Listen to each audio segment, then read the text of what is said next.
Assalamualaikum, hari ini akan saya sharing untuk pengalaman untuk cuti sebulan. Jadi prosesnya gimana dalam pemberangkatan, dokumen apa yang diperlukan, apa namanya kepada teman-teman semua untuk setelah kita berangkat ke sini pulang dari Indonesia apa yang diperlukan, kita akan share di sini. Assalamualaikum, selamat siang, konnichiwa.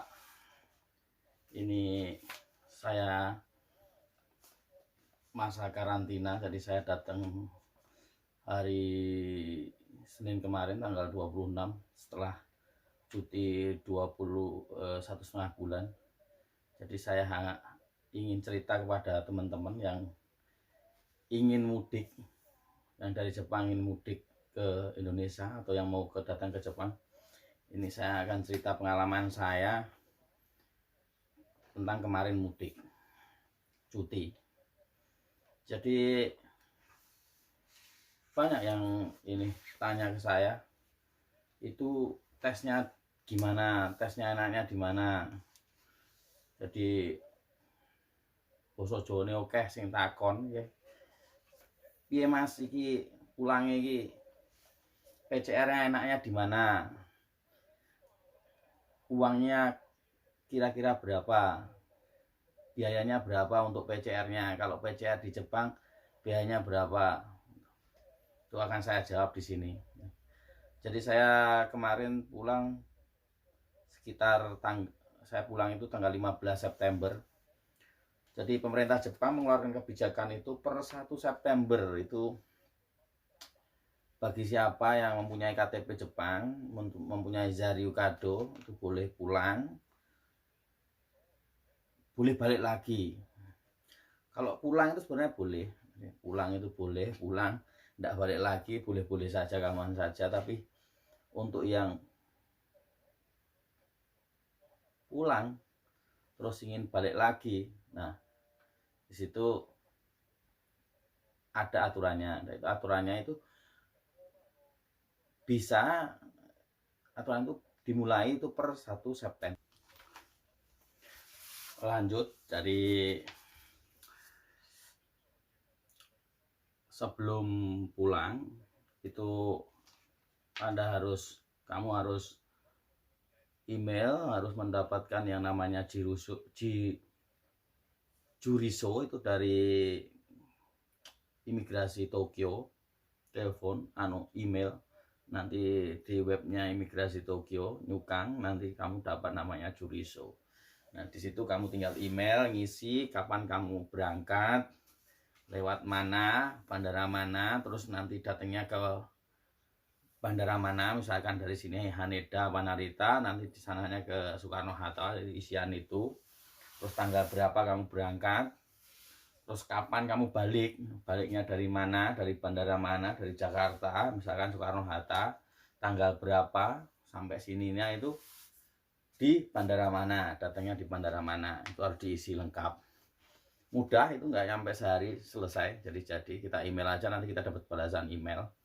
Nah tinggal kita print out saja, selesai. Nah itu surat itu nanti kita bawa pas kita mau kita bawa pulang ke Indonesia dulu. Suratnya kan kita simpan, tapi pas pemberangkatan itu nggak digunakan. Berangkat di sini nggak digunakan. Tapi surat itu juriso itu nanti kita gunakan untuk pas kita balik ke sini, yaitu nanti diminta namanya juriso. Nah,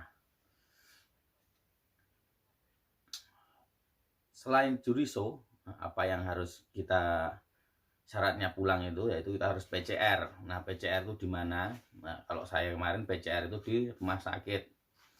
Kenapa saya PCR di sini? Karena pengalaman dari teman-teman yang di sana, cerita yang dari Wisma Atlet itu kacau. Jadi saran saya kamu PCR di Jepang. PCR di Jepang. Saya kemarin PCR di ini rumah sakit di Tsukuba, reservasi cepet 2-3 jam, 2 jam 3 jam tuh hasilnya selesai, bayarnya sekitar 20.000. Tuh gampang, nggak sakit, geli aja, cuman hidung dimasukin sama itu PCR swab itu 2-3 sampai 3 jam hasilnya kelar.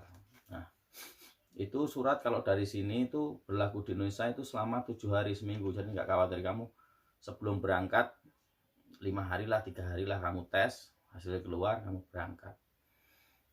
Nah, apa namanya, tes itu digunakan untuk PCR itu untuk yang di Indonesia, itu penting itu. Kenapa?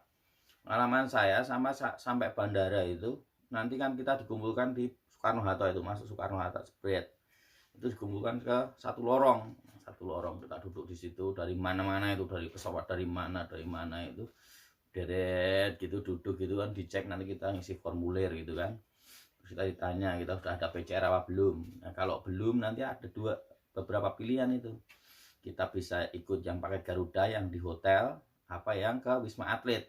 Kalau itu kita belum PCR. Kalau kita sudah punya PCR dari Jepang, kita bisa langsung keluar.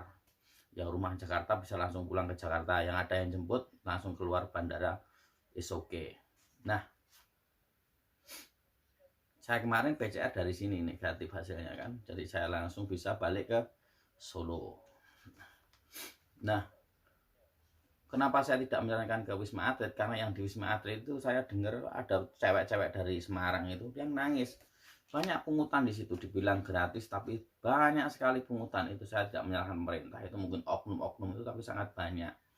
Kalau Anda memilih yang di hotel itu hasilnya sehari jadi besoknya malamnya kamu nginep di hotel, nanti disuruh ada pilihannya di mana hotel mana yang ditunjuk oleh ya tadi pihak dari bandara tadi. Terus nanti tesnya sehari, nanti siangnya selesai, kalau negatif kamu boleh pulang, kalau nggak negatif kamu terpaksa harus ke Wisma Atlet. Kayak gitu. Jadi lebih amannya kalau saran saya tes di sini, toh harganya juga nggak berbeda. Jadi kalau di Indonesia di hotel tadi itu 2.200.000 itu sudah sama hotel sama PCR-nya. Kalau di sini 2 mang. Itu kalau di sini, mungkin ada di tempat lain yang di Gunma itu kata teman saya 25.000. Jadi macam-macam. Jadi silahkan pilih sendiri. Jadi saran saya tes di sini lebih aman, lebih tenang, itu enak. Itu pas pemberangkatannya. Nah, sampai di Indonesia gampang itu semua, lancar. Cuman yang Anda yang belum pegang PCR ya hati-hati. Itu aja.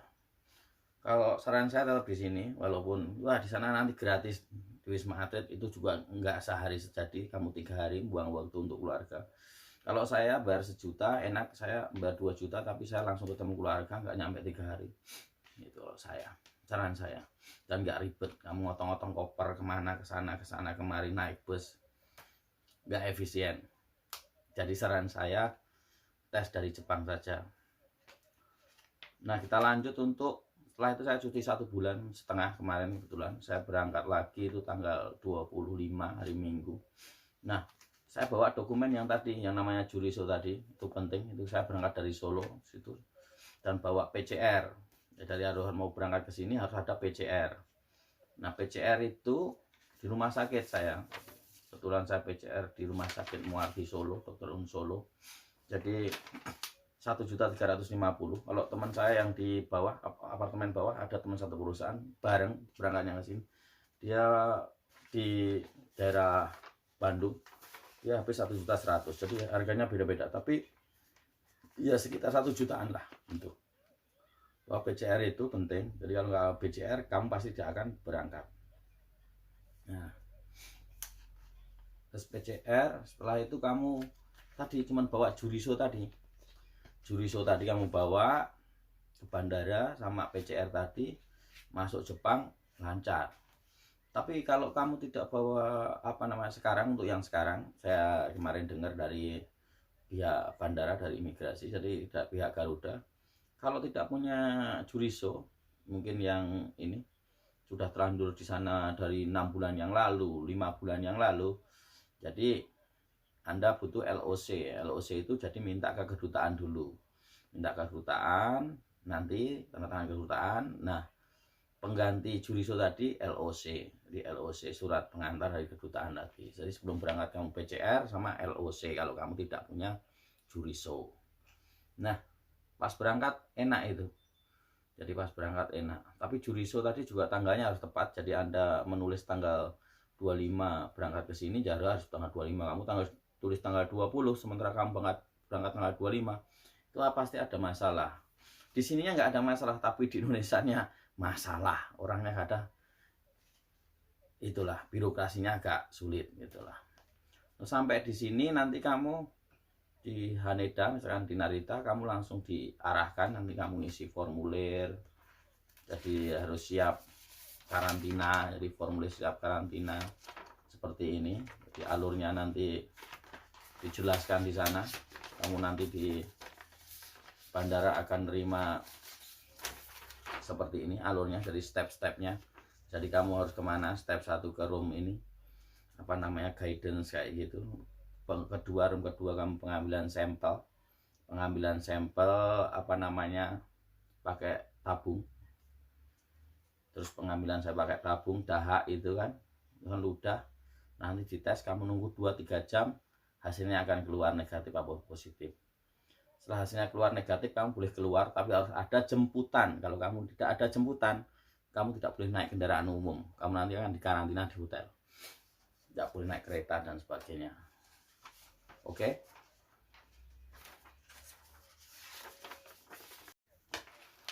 Jadi tadi setelah datang di Bandara Haneda, kalau di Haneda itu lancar, semua lancar. Jadi semua dibimbing, diarahkan dari kemana ditanya nanti. Jadi setelah kita ngambil ludah tadi, tes 2 jam nunggunya, itu nanti kita diarahkan, nanti ditanya kamu ada yang jemput atau tidak. Kalau tidak ada yang jemput, masa kamu harus karantina di hotel, bayar sendiri. Jadi kalau diusahakan ada yang jemput. Nah, apa namanya, untuk karantina itu wajib. Jadi kalau saya ini di karantina 14 hari, jadi itu wajib. Jadi aturannya sudah jelas. Jadi aturannya itu walaupun ini negatif, jadi walaupun negatif jadi harus karantina. Jadi harus karantina 14 hari. Itu seperti itu. Walaupun itu hasilnya negatif. Jadi tidak boleh kerja. Jadi hasilnya negatif. Jadi harus karantina, tetap di rumah. Oke. Seperti itu. Jadi sekian itu penjelasan saya. Mungkin kalau ada yang bertanya boleh di komen-komen. Jadi sekedar informasi saja dari saya seperti itu. Pengalaman cuti ke Jepang 1,5 bulan yang lalu, balik sekarang, apa-apa yang harus dibutuhkan, tolong. Kalau ini penting, kalau ini berguna, share kepada teman. Mungkin berguna untuk yang mau pulang. Jadi bisa kalau belum jelas bisa ditanyakan di komen-komen, nanti saya jawab kalau saya ada waktu. Ya saya usahakan saya jawab. Jangan lupa tetap semangat, gambar